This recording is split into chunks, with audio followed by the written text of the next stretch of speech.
Hey guys, it's Eric here at LKQ, and check it out.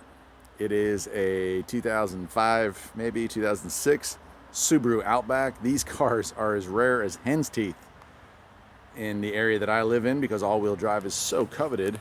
This one doesn't appear to be in that bad a shape too. Not as the rust that we deal with every day doesn't seem to exist here. In fact, strangely enough, I drove a company Subaru Outback down here this year to check this stuff out. This one having the 4-cylinder engine, and these had some serious head gasket issues like all Subarus do. It's a side effect of the flat 4 engine. That coolant just sits on those gaskets.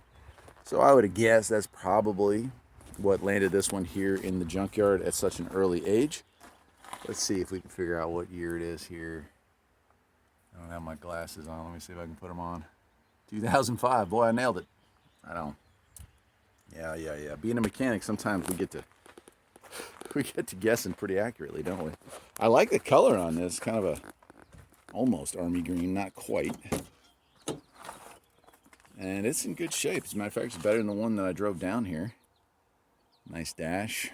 Seats are a little dirty. That tan color doesn't do anybody any favors, but these are great little all-wheel drive station wagons. If I hadn't worked on Volvos for so many years, I would definitely be driving one of these for my personal vehicle. And at some point in my life, I probably will be. But you can see power windows, power locks, power mirrors.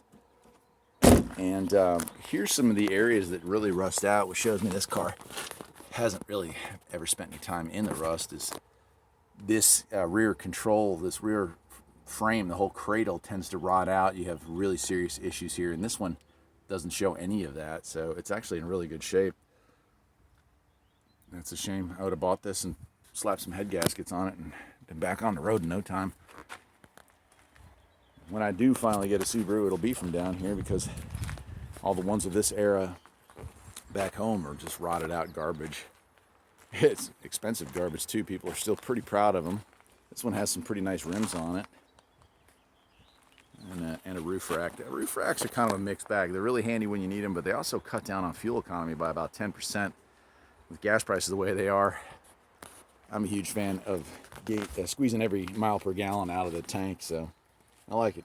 And the seats fold down on these too, 60-40 split. You can turn these into little mini campers, fold it down and sleep back here, or haul pretty large amounts of stuff. Not quite as big as the Volvo, but not bad at all either.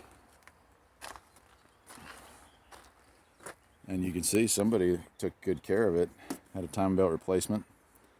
And the odometer reading at that point, 147, so not too far off the mark. Nice.